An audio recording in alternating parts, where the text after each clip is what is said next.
Hello friends! A lot of us are missing Oola from our collection, so today we're going to try and put that right in the 1/12 scale. Going to be using Tigra as the donor body, given to me by a good friend of mine, David Edge. So thanks for this, David. And also given to me by David Edge is the head to go with it. So this came from MDC Customs. We picked it up at Echo Base Live. It's a great print, so I'm going to put the link to this as well. So that's a really nice quality print. Looking forward to getting into that.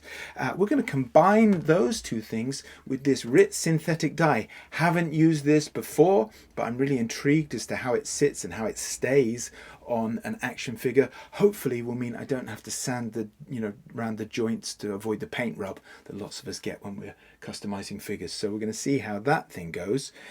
I'm going to use some leftover chain from the Cantina build. If you haven't watched the Cantina build, what have you been doing with your time? Take a look at that. There's a couple of things I don't know what to do with yet. So the collar, not quite sure I'm going to make that, but I'll work that out as we go. The missing other piece is Oola's clothes, and did you think I wasn't going to mention it? It's the mosquito net. So this was recommended to me by Martin Nadu on Facebook. He said try a mosquito screen, and the netting from that is a good sort of scale. A bit cheaper in the UK to buy a hat, a bit of headgear. Unfortunately, this is green. It said it was black, but it's green. But I think it might read as black when it's up against Oola's skin. So we're going to see how we go with that. See if that works out. But the first thing we're going to do, I know you've missed the jingle, is we're going to head to the painting cupboard where I'm going to take off some of the initial paint that's already on our Tigra, and we can go from there. Okay, to the painting cupboard. Let's throw caution to the wind and show no restraint. Anything can happen in the cupboard of paint. Oh, you've missed that banger, haven't you? I have. First of all, let's free Tigra from her plastic prison. And this figure, actually, as soon as you get it out, is like, oh, this is great. The articulation is great. She moves really well. Not going to need that tail, though, or the head. So we'll pop those off. Just check the scale of our Oola print head, and it's bang on the money. Well done, MDC Customs. First of all, the Mr. Paint Remover is what we're going to use just to pull off the stripes.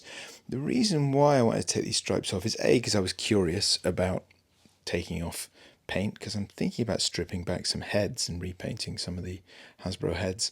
But aside from my curiosity, I also thought it'd probably be better to dye a blank figure rather than over dyeing these stripes, because I've got a feeling if the dye comes out how I want it to, you'd still see the stripes underneath. But let's see. Anywho, while I was doing this, I noticed that you're best off applying the paint remover and then leaving it for a couple of seconds and maybe applying it perhaps the lower leg here, then coming back to wipe it off. So once it's had a couple of seconds to sit on the paint, it comes off a lot easier. I think you don't want to leave it on too long or it starts to eat into the actual plastic, I believe. We're going to see some evidence of that in a minute. But it does come off real nice and easy. You should probably be wearing gloves. And then wipe it all off with, well, that's a wet wipe, isn't it? And once that's all off, and it was fairly quick to do, maybe like 20 minutes to do the whole figure, I guess. This is the bit, interestingly, that took longer. So the torso didn't want to give up the paint, I guess because it's a different plastic. If somebody knows, let me know in the comments. So it seems to come off easier on some plastics than others. The torso is a tricky plastic. I'm not grinding the stripes off, but on the bikini here there's some actual molded teeth, and there's also some lines around the bikini. So just using one of these tools just to strip away. And these heads were recommended to me by Joe, and they're still doing me well. But even being careful, there was still a bit of sanding just needed to be done just to get it all smooth before we drop her in her soothing boiling bath of green dye. Also needed to give her toenails a little trim. They were a little bit long. I mean, fair enough, she's a professional cat of some sort, but we don't want Oola to have super long toenails. Interestingly, the guy that married me and my wife had really long toenails. I knew that because he was wearing sandals. Beach wedding, it wasn't something weird. Anyway, I'm digressing. Just filling in the gaps here Obviously, best do all that before you dye. And then again, I wanted the initial base to be consistent, so which is why I'm painting this on. But actually, I think that just came off in the dye bath. So here's the bit. Really interested in how this thing worked out. So start with boiling water. Actually, before that, start by covering all your surfaces. You can see I've got a kitchen towel and a tea towel there, because if this dye splashes around, it's going to stain, which is why I'm being extraordinarily careful. I used about half the bottle here, and you just want enough water and dye to cover the whole figure. But importantly, it needs to be boiling when you add the dye, because I think, and then bring it back to the boil for a moment, because I think that activates something in the dye, I believe. Grab a spatula and a pan that you don't care about. I picked up this pan in B&M Stores, which is a budget store here in the UK, for about £4, I think. So it's just a cheap pan, saves ruining something nice.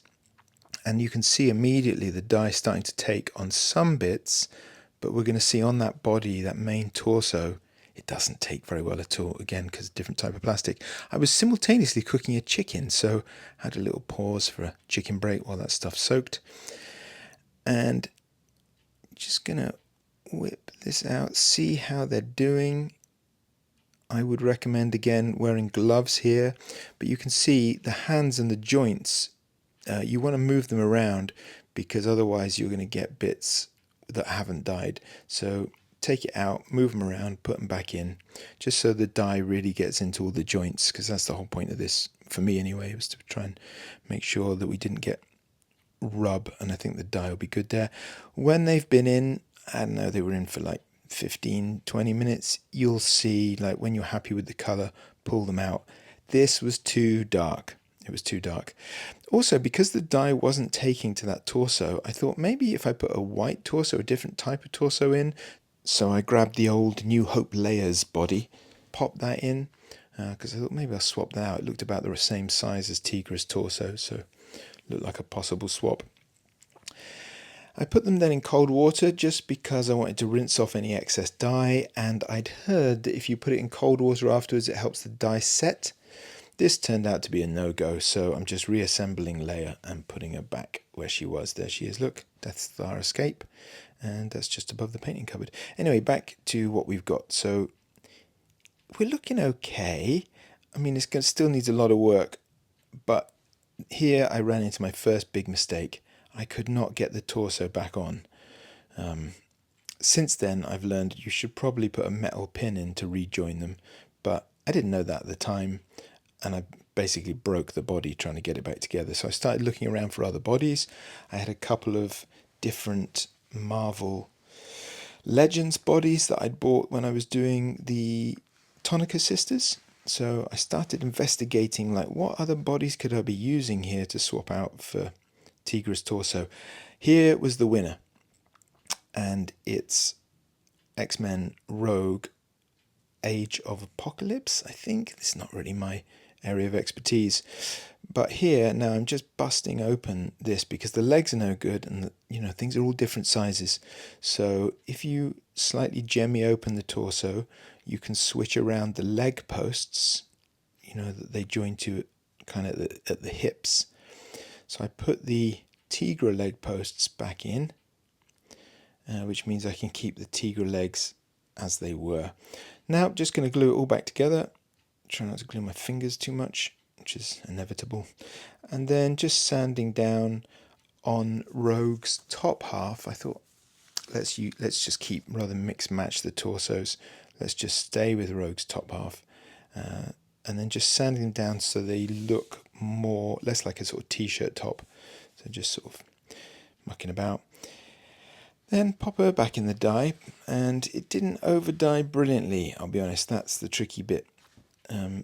Here, because of where I opened up the torso, I'm just filling in what are essentially gaps now with super glue. So I found little cracks can be filled with super glue and then sanded down, and that's quite a nice way to go. So just doing a bit of that. Now, finally, we've got our sort of selection of legs. So Rogue body, Tigra legs, Tigra arms. And now I'm just mixing up. Probably the most difficult bit is trying to get the colour right on this figure was really hard. So just having a go at that. This is already the wrong colour of green. So you really want to aim for lots of yellow in your mix. I was far too green, too much blue, but lots and lots of yellow. Because when you look at pictures, she's a really interesting yellow colour. Lots of different shades. And then just before I went too far, I remembered to fill in the gaps on the back of Rogue's body. There's 2 gaps. So just filling that in with some epoxy sculpt as usual. And while I had some spare epoxy sculpt, I rolled some flat, made some footprints, and then cut them out because I figured that might be a way to do the sandals. And then pop that to one side to dry. While I get on with the painting, basically trying to find the right shade of green. But now, and rather than just trying to repaint the whole thing green, I thought I may as well just work on highlights as I try and correct the colour, which gave a really nice, I think, sort of layer of depth to the colouring. So just keep adding lighter and lighter colours until I got to something that I was happy with. So here's a tune I made for you to listen to. Twi-leks were a species of tall humanoids whose skin spanned a vast array of colors, including orange, yellow, green, pink, and blue.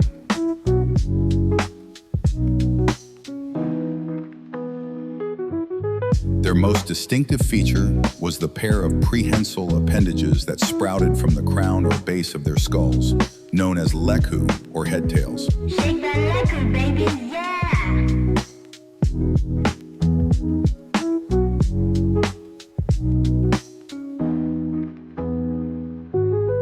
The homeworld of the Twi-leks was Ryloth, a planet of harsh extremes situated in the Outer Rim territories. Many Twi-leks were forced into a life of slavery at the hands of the galaxy's wealthy and powerful.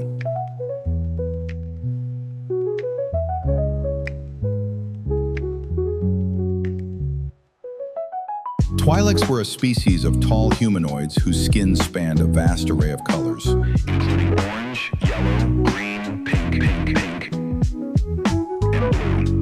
and blue, and blue. In the waning years of the Republic, Twi-leki, the Twi-lek language, almost disappeared to be replaced by Basic. Twi-leki instead became the secret language of the Twi-lek Fightback.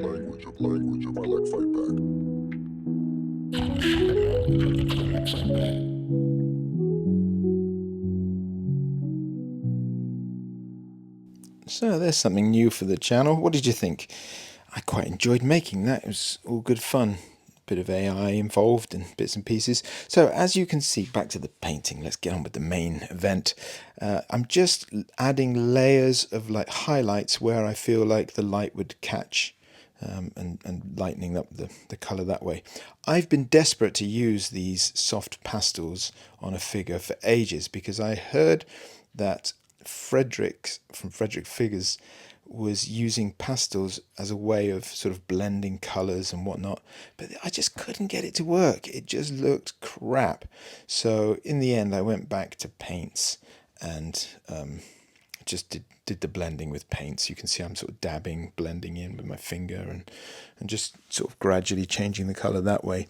If anyone knows why it didn't work, so I was making little scrapings of the pastels and then brushing the dust bits on and sort of rubbing them in and blending. I don't know why that wouldn't work for me, but maybe I've got the wrong type of pastels. They're just like a cheap low pigment pastel. I'm not sure. I'm loath to say that because, bad workman blames his tools and all that. But if anyone's had success with using pastels, let me know. So I'm kind of happy with the color now. So we're getting on to the face. And obviously starting with the eyes, just whitening out the eyes. Not with white because that always looks slightly weird. So it's just very slightly, a little bit of brown in the white just to soften it a bit. And then pupils go in so that you can give a sense of where she's looking. My wife got me this for Christmas, which is like a sort of tiny pen, like a paint pen thing. So I'm using that to do like eyeliner and eyebrows. And that was kind of cool. I'll put the link to this thing in the comments, if anyone, in the blurb, if anyone's interested. And it's always nice when you get the eyes in. I've figured, don't worry, like people worry a lot about eyes. Don't worry if you're going to make mistakes, because you can just keep going back over it.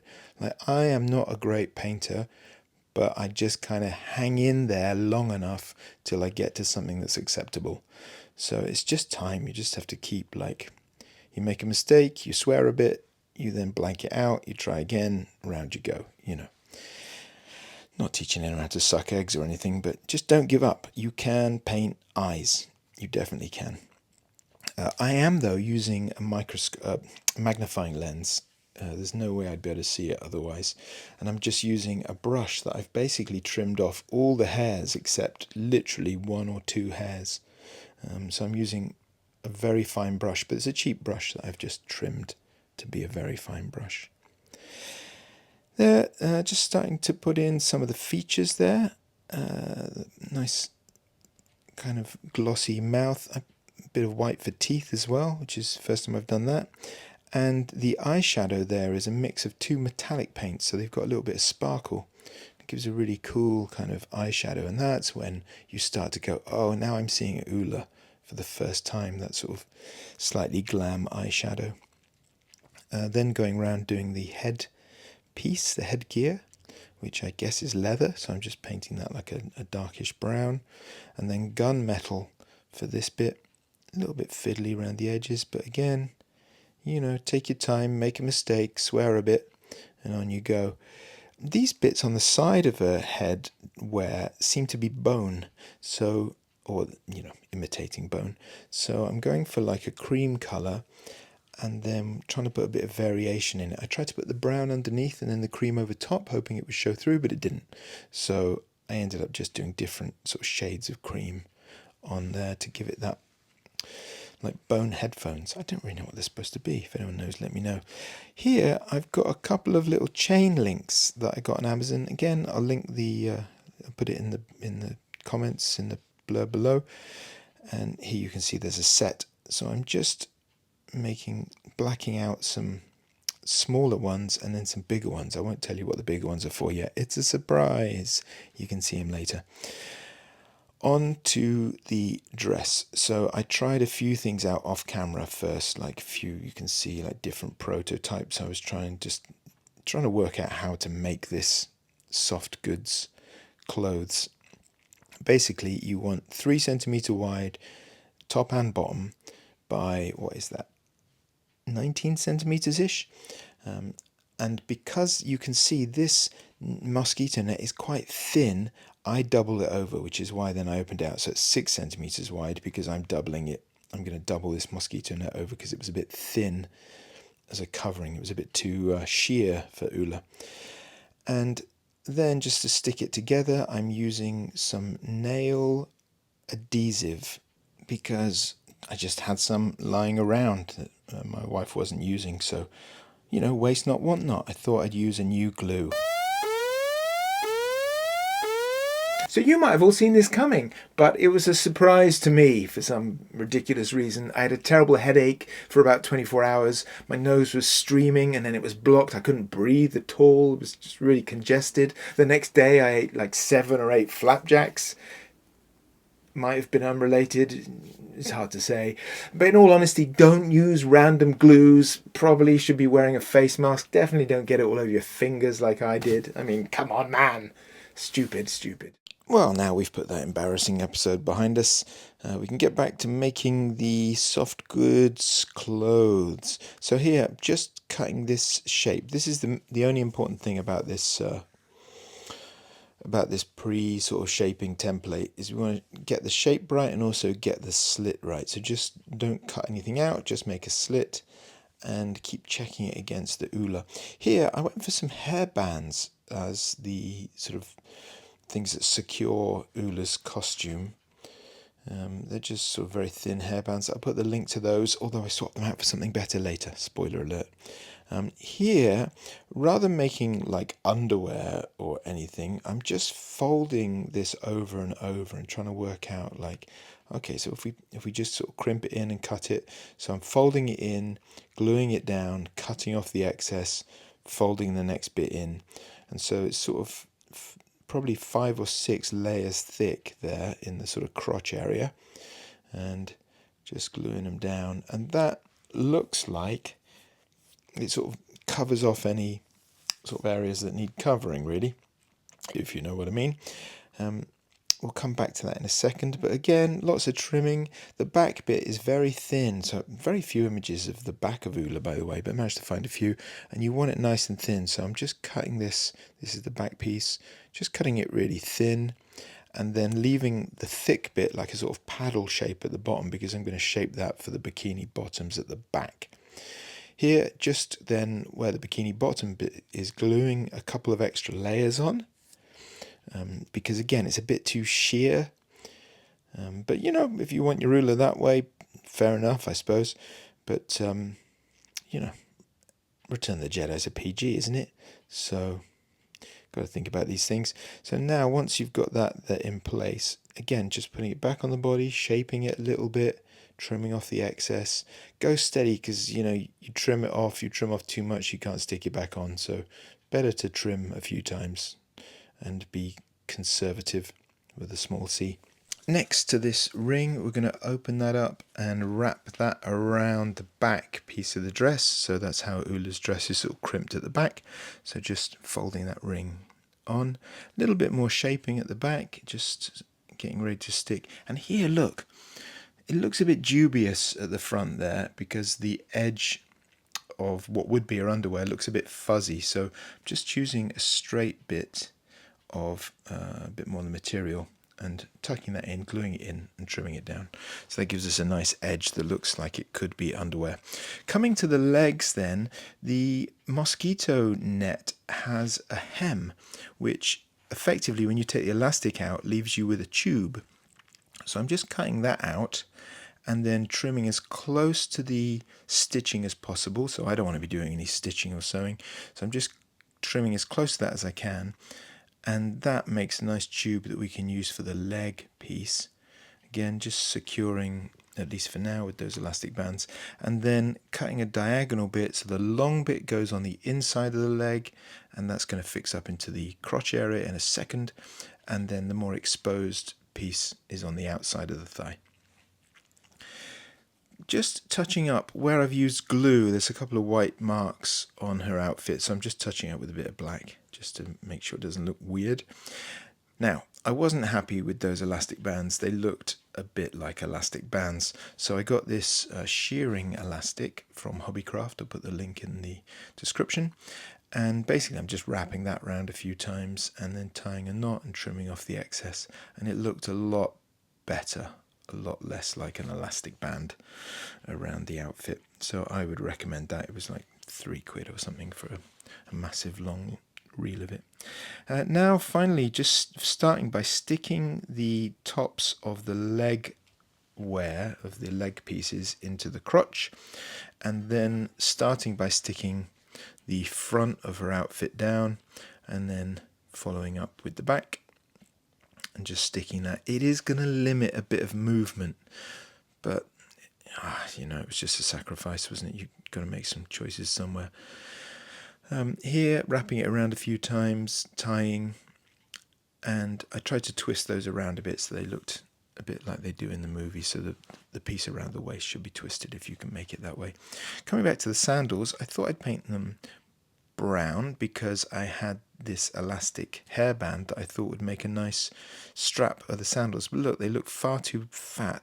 The actual sandals, when you find pictures of them, are very thin, like espadrilles, I guess. Are they espadrilles, or do the espadrilles only go up the leg? I don't know. Anyway, so I went back to that shearling elastic and decided if I put some super glue on that and could avoid gluing myself to her foot, that would be the best way to make the straps for the sandals. And I think that's correct. So you end up with quite a nice, fine, scale-appropriate sandal. So I just did crisscross, crisscross over the toes, and then I put another piece on the heel. And then obviously the sandals needed to be black, so I repainted them black. And then just glued the foot piece on, and I was quite pleased. I thought that turned out pretty sweet. So good job me. This bit that goes around the neck, I happen to have this piece because it was a thigh piece from another character, and you can see it's not quite the same as Oola's neck piece. This is more studded, but I felt like it was in keeping enough, so I'm going to go for that because it's what I had available, rather than trying to make something with the epoxy mold or clay or something. Just cutting it to size, made a few holes with a drawing pin, managed not to stick the drawing pin into myself, which was a real win, and then again with those tiny little loops, those links that I had, I put that through the hole I made in the drawing pin, painted the whole thing with a gunmetal. When that was dry, added a dark wash, black wash, dab it off, black wash, dab it off. You know the drill until you're sort of happy with it. And this was super fiddly, using the chain I had left over from the Cantina build. Again, link in the description as always. And then just getting that to fit round, fiddly, but it was okay. Check it, and now this is quite exciting, so we're getting close. Last few touch-ups where I'd knocked bits of paint off, and other than that, we're good to go. Twi-leks were a species of tall humanoids whose skin spanned a vast array of colors, including orange, yellow, green, pink, and blue, and blue, and blue, and blue, pink, and blue. In the waning years of the Republic, Twi-leki, the Twi-lek language, almost disappeared to be replaced by Basic. Twi-leki instead became the secret language of the Twi-lek Fight Back.